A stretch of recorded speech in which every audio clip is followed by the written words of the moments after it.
আসসালামু আলাইকুম। ইনশাআল্লাহ আশা করি সবাই ভালো আছেন। আলহামদুলিল্লাহ আমিও ভালো আছি। যে যেখান থেকে আমার ভিডিওটি দেখতেন সবাইকে অসংখ্য ধন্যবাদ ও সর্বতি ভালোবাসা রইল। তো গতকালকে আমি আপনাদের সাথে দুটা বিষয়ে কথা বলছিলাম, যেটা হচ্ছে একটা ফ্যামিলি ভিসা রিজেক্ট করছিল এবং একটা নেপোলি শহরের ভিসা পেয়েছিল। তা আজকে আপনারা সকলেই জানেন যে ইটালির যে পররাষ্ট্রমন্ত্রী বাংলাদেশে আসছে, তিনি কিন্তু বৈঠক করছে অলরেডি আমাদের যে পররাষ্ট্রমন্ত্রী, আমাদের যে স্বরাষ্ট্রমন্ত্রী তার সাথে।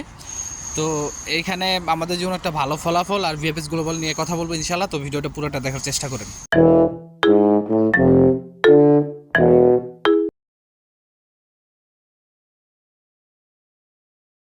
তো সব কিছুর জন্য আলহামদুলিল্লাহ আমি আপনাদের প্রথমে যে বিষয়টা কথা বলতে চাই সেটা হচ্ছে ইস্পাতল্লা ইউনিকে পার ইমিগ্রেশনে এসইউআই। এটার কাজ কি আপনারা সকলেই জানেন যে ওয়ান স্টপ ভেরিফিকেশনে কিন্তু বাংলাদেশের সমস্ত নলস্তা কন্ট্রোল করা হচ্ছে। তো এটার কাজটা আপনারা জানেন না, কারণ আমরা অনেকেই ভাবি অনেক জায়গার তো হয়তো বা মালিকের অনেক কিছু করতে হয় না, শুধু ওয়ান স্টপ ভেরিফিকেশন করতে পারে যে ইটালি যে পেরপুত্তরা আপনার নলস্তারা যে পেরপুত্তরার থেকে উঠছে সেই পেরপুত্তরাই শুধু এটা করতে পারে। তো আপনারা এই পেরপুত্তরা কীভাবে কাজ করে, ওয়ান স্টপ ভেরিফিকেশন কীভাবে কী করে, এটা যদি আপনারা জানতে চান আপনাদের আর কোনো ব্লগারের কাছে যে মেসেজ করতে হবে না। আপনারা শুধু আপনাদের যে ইউটিউব সেই আপনাদের যে গুগল, সেই গুগলে যে আপনারা শুধু জাস্ট লিখবেন যে স্পোতেল্লো ইউনিকো পার ইমিগ্রেশনে in Italy how to work, ঠিক আছে, জাস্ট এটুক লিখবেন। এখানে আপনার ওয়ার্ক পারমিট ভিসা, তারপর হচ্ছে ফ্যামিলি ভিসা, মানে এরা শুধুমাত্র work permit visa, family visa এগুলোর ক্ষেত্রে যেই ওয়ার্ক পারমিটটা এগুলো তারা ইস্যু করে থাকে, এবং যত মনে করেন এই দেশের টিআরসি কার্ড, যেটাকে আমরা ফার্মেসি সৌজন্য বলি ইটালিতে, সেই সব বিষয় কিন্তু আপনি সম্পূর্ণ কিন্তু এই গুগলেই জানতে পারবেন, তারা আপনাদের সব কিছু জানাই দিয়ে দেবে। তো এটা ছিল আপনাদের জন্য আজকে আমি মনে করি হিউজ পরিমাণ একটা ইম্পর্ট্যান্ট। এটা আপনারা চাইলেই কিন্তু গুগলে দেখতে পারবেন। তারপরে আজকে যে ইটালির যে ষষ্ঠমন্ত্রী এখানে আসছে সেটার বিষয়ে কথা বলি একটু। দেখেন এখানে আইসা তিনি কি কথা বলছে, যতটুকু আমি দেখলাম যে আজকে আপনার বাংলাদেশের যে আছে স্বরাষ্ট্রমন্ত্রী তিনি বললেন যে অবৈধ মানে আরও ইতালি আরও লোক নেওয়ার জন্য ইচ্ছুক, কিন্তু বৈধ পথে লোক নেবে, যাতে অবৈধ পথে লিবিয়া বা অন্য সব দেশ থেকে যেন ইটালিতে না ঢুকে সেই বিষয়ে তারা এখানে মানে চুক্তি করবে, যদি সেটা তারা বন্ধ করে, এবং বাংলাদেশ থেকে যদি মানে ইটালি থেকে যদি বাংলাদেশিদেরকে যারা অবৈধ আছে তাদেরকে ফেরত নেয়, তাহলে এই চুক্তিতে তারা সম্মতি দিবে বা সম্মতি দেখাবে। এখন কথা হচ্ছে এখানে তো আমাদের জন্য কোনো ভালো বেনিফিট আসলো না। আপনি আরও 50,000 লোক নেন, আমাদের কোনো সমস্যা নেই, কিন্তু পিছনে যে 50,000 আছে তাদেরকে তাদের ফলাফল দিয়ে তারপর আপনি সামনের দিকে আগান না। আপনি আগে পিছেরটা নিয়ে কথা বলেন, সামনের সুখবর আমাদের দরকার নাই, পিছনের যে আটকা আছে পিছনের যে খবর সেটার সুখবর আগে দেন। আমাদের 2026 সালে কী হবে সেটা আমাদের দেখে লাভ নাই, আমাদের আজকের দিনে কী হইতেছে এটা দেখতে হইব না, এটাই হচ্ছে আমাদের মেন কথা। তো যাই হোক, এরকমটা কথা বললো কালকে হয়তো বা প্রবাসী কল্যাণ যে ইসা আছে বা শুনলাম যতটুকু যে ভিএফএস গ্লোবালে যে ভিসা আটকাই না আছে, স্ক্যানিং কপি যাই আছে এগুলো নিয়ে কথা বলবে, ঠিক আছে। এগুলো নিয়ে আর কী কথা বলবে, আপনার মালিক ঠিক না থাকলে কথা বলে তো কোনো লাভ নাই, তাই না?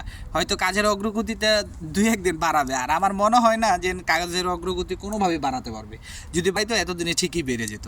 এটা তো আপনারাও বোঝেন, আমার চাইতে ভালো আপনারাও বোঝেন। কাজের অগ্রগতি যদি বাড়তো তাহলে এত মানে ওই দেশ থেকে এই দেশে আসা লাগে না। কি এই দেশে বাংলাদেশে কী হইতেছে, এম্বাসিতে কী হইতেছে সেটা কি ইটালি জানে না? অবশ্যই জানে। তো যাই হোক, আমি মনে করি না যে এটা আমাদের জন্য কোনো ভালো ফলাফল নিয়ে আসবে। তারা কী জন্য আসছে শুধু তারা এটাই জানে। আমার যতটুকু মনে হয় এটা কোনো রাজনৈতিক সফর। এখানে মানে ভিসার সমস্যার কারণে যেন আসা হয়েছে এরকম কিন্তু না। তবে হ্যাঁ, এখানে উল্লেখিত কিছু বিষয়ে হয়তো বা কথা হবে যার ভিতরে এই ভিসাগুলির ব্যাপারও থাকতে পারে। আশা করি বুঝতে পারছেন। আর আমি আপনাদের সবসময় একটা কথাই বলি যে মালিক যদি ঠিক না থাকে তাহলে কিন্তু আপনারা ভিসা পাবেন না। আর পেরপুত্তরার যে বিষয়গুলি মালিকের সর্বদা পেরপুত্তরায় যোগাযোগ করতে হবে, কন্ট্রোল করতে হবে, তাহলেই কিন্তু আপনি ভিসা পেতে পারেন। আশা করি বুঝতে পারছেন। আর যারা অন্য কিছু না বুঝবেন, ফেসবুক থেকে যারা ভিডিওটা দেখবেন আমার ফেসবুকে কমেন্টস করবেন। আমি যদি আপনার কমেন্টসের দেখি যে বেশি ইম্পর্টেন্ট, মোস্ট ইম্পর্টেন্ট, তাহলে আমি অবশ্যই কিন্তু সেটা রিপ্লাই দেওয়ার চেষ্টা করব। আশা করি বুঝতে পারছেন। আর 2025 সালের যে নলস্তা, অনেকে আমাকে মেসেজ করেন যে ভাই নলস্তা ওঠা কি শুরু হয়েছে নি? ভাই অলরেডি ভিসা পাচ্ছে, ওয়াই ফর্মে অ্যাপয়েন্টমেন্টের জন্য আবেদন করে অ্যাপয়েন্টমেন্ট পাচ্ছে। আরেকটা মোস্ট ইম্পর্ট্যান্ট, আপনারা সবাই জানেন যে রেড ফ্ল্যাগ আসতেছে এখন ওয়েব ফর্মে কিন্তু অ্যাপয়েন্টমেন্ট নিতে গেলে। তো সেই ক্ষেত্রে এখন একটা প্রশ্ন আপনাদের আসতে পারে, এই যে আপনারা অ্যাপয়েন্টমেন্টের জন্য আবেদন করেন যে ওয়েব ফর্মে 2025-এর বা অক্টোবরের 22 তারিখের আগে যে নলস্তাগুলি পরে যে নলস্তাগুলি ইস্যু হয়েছে এগুলা কি আপনারা ওয়েব ফর্মে আবেদন করে বা মালিকের কাছে কি যাচাই বাছাই করে? দেখেন যেগুলা নলস্তাগুলি উঠছে আমার মনে হয় যতটুকু জানি আমি, এগুলা যাচাই বাছাই করার পরে এম্বাসিতে এগুলা লিস্ট পাঠাই দিছে।